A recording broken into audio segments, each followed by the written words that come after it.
For her birthday, I took my girl, Katie, to Arizona so we could stay with some friends of hers to spend a few weeks partying and getting crazy and stuff before heading back to school for the year.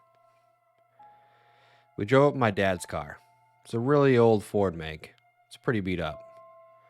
The road there was bumpy and long. Our relationship seemed at its strongest on the road. We were really in love. That was the first time I realized that. I had never truly been in love before. We were about halfway there when we realized we were going to run out of gas long before the nearest petrol pump. Katie's head was out the window, sunglasses on in the blistering heat outside. Nothing but the wild desert landscape to be seen in all directions. We became frantic. We hadn't seen another car on the road in almost an hour. What if he broke down here, in the middle of the desert, with no food or water, with no one out there to find us? I sped up slightly, driven by fears. It was then that we came across a gas station, smack bang in the middle of nowhere, in dry, empty nowhere. It was an old, worn-down servo. Long, yellow grass blew in the breeze beneath it. Outside were two rusted gas pumps. At first, we didn't know if it was occupied. It seemed so lifeless. But as we pulled up and saw the petrol stains in the dirt, we were convinced otherwise. Katie started refilling the car, and I went inside to pay, grabbed something to eat in the road. When I first went to open the door, it jammed. This perturbed me, so I looked up at the sign to check, and was reassured the store was open, according to the torn sign that hung in between the dull yellow curtains of the door window. I pushed harder and harder with effort, got into the shop. Inside it was totally abandoned and left to ruin. Complete aisles lay on the ground. The fridges were smashed and the glass coated on the floor. Despite the brightness outside, the interior of the gas station was dark and bitterly cold. Then there came, from behind me, this quiet weeping, like a child. I felt my heart race. It was coming from the back room.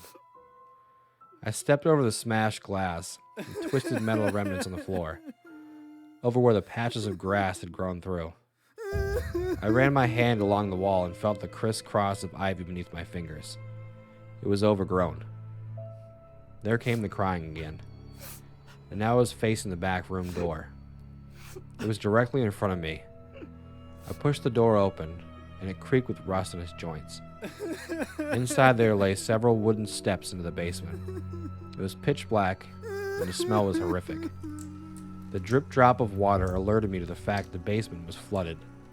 The water was up to my knees. Again, there came the crying, and a small splash in the far corner of the basement. "Hello?" I called out. "Is anybody there?" I started approaching the corner. The smell was horrible, and cold water eventually got to me. The sobbing was getting louder. In the corner, I swore I saw something move amongst the shadows. "Hello?" I called again. "What's wrong?" I finally reached the corner, still dark. I had to bend down to avoid the pipes, which leaked down my back and trickled down my spine. The figure in front of me was very small and black, hunched over, sobbing quietly, head in its hands. "Why are you down here?" I whispered. Then it stopped moving completely.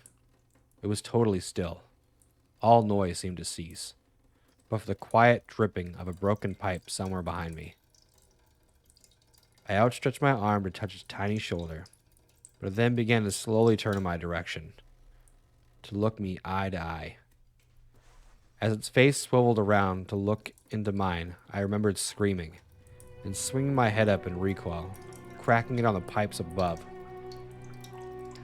The face was white as a sheet, pale like a hideous moving mask. The eyes and mouth were completely black holes, huge and widening even as I looked at them. They were so huge, they almost consumed its entire face.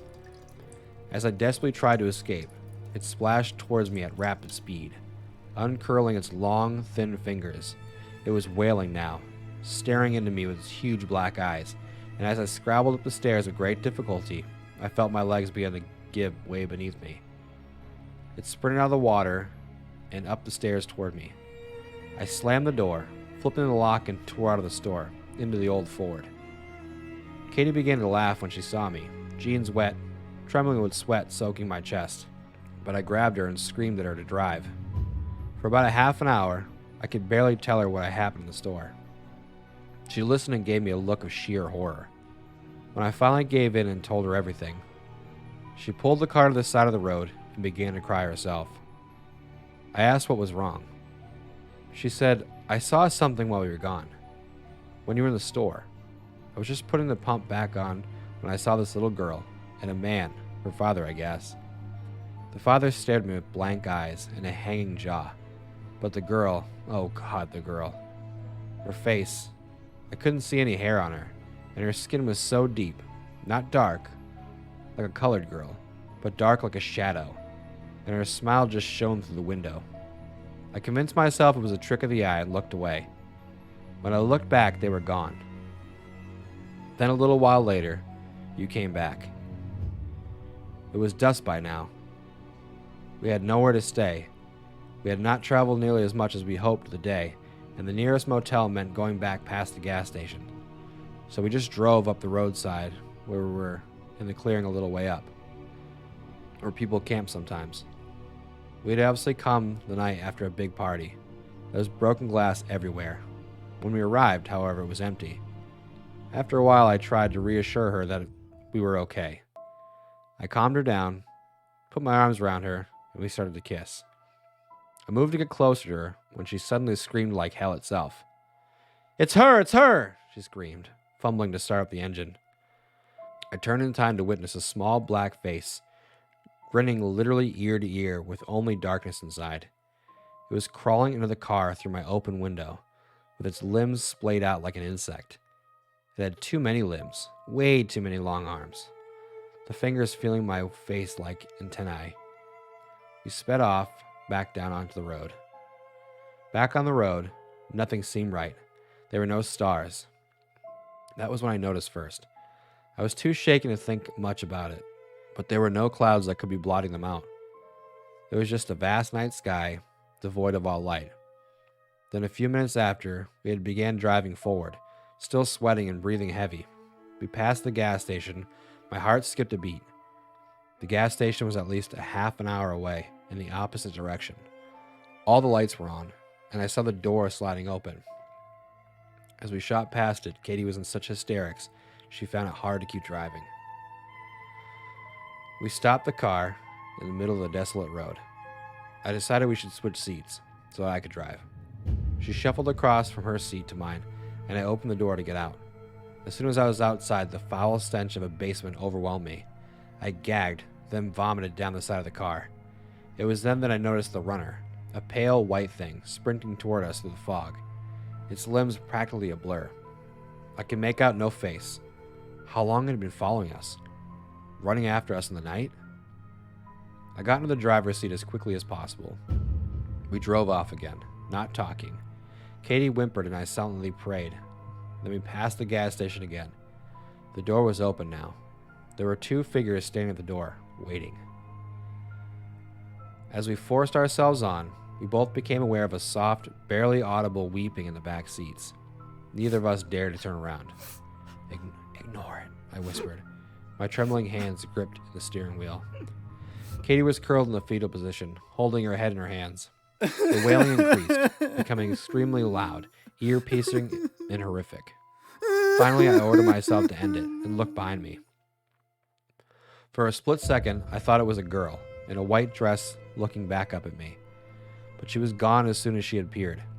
I checked the seats carefully. There was nothing. In my tiredness and fear, I had completely lost track of the road. I drove on, and all through the night, Katie whimpered. I touched her once, but she screamed. I never tried again after that. The noises from the back seat started up again.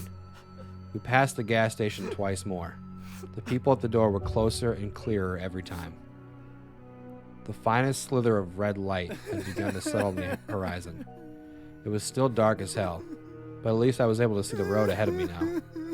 Katie had been silent, face concealed under her hands for some time. I decided to check the time, so I turned on the radio. At first, it was only static. instead of time or anything at all. The digital clock simply appeared black.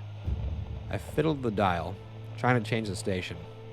In between the static, I found only one audible channel. It had a high-pitched buzz in the background. A man was muttering names and numbers under his breath. 29, Lucy. 30, Adam. 31, Katie. I switched back to static. I knew which name was next.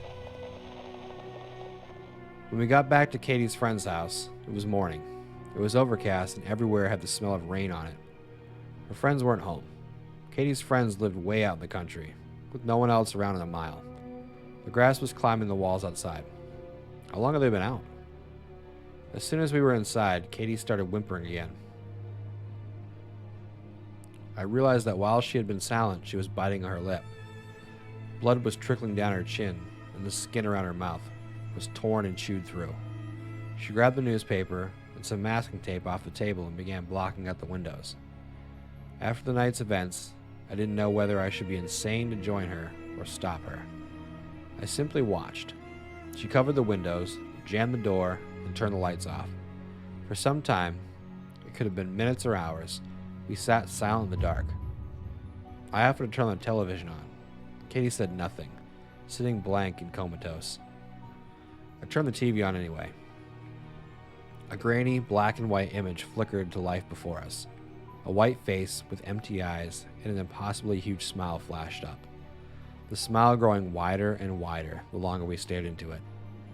There came the sound of weeping from the television. Or in the house? I couldn't tell. We turned off the TV. It's been 3 whole days now. I haven't seen Katie at all today. She spends her time in the closet, crying. I once tore the door open and screamed at her. She screamed back, her face contorting into something grotesque and inhuman. I slammed it in her face. The phone rings. Often. A voice, my mother's, I believe, whispering under its breath. I can only catch snippets of what it says. Come back. You're always welcome to come back. Sometimes in the background, I hear quiet chuckling. I hang up without saying a thing, usually. The bathroom is shining white. I hear the shower running, and will walk in to find nothing. Nothing at all. Then, when I'm in the bathroom, I'll hear the TV flick back on. It always goes to the face. In the background, there are muttering noises now. I've called the police, twice. All I get is the whispering woman's voice. I called Katie's friends too. Just as fruitless. There are knocks at the door a lot now. Through the newspaper, on the other side of the window, I see her hands slam against the glass and slide down. They do this for hours on end sometimes. They press their eyes on the glass, through the holes in the newspaper. At night we hear screaming from the guest room. I boarded it up. Sometimes I find tiny pieces of glass on the ground. A leak sprung up about a day ago in my room downstairs. Black spots of mold would appear on the walls. There is a smell throughout the house, seeping into my room. The odor of decay. I pray hopelessly, and I wish, I swear to God, I wish that I had never gotten out of that car.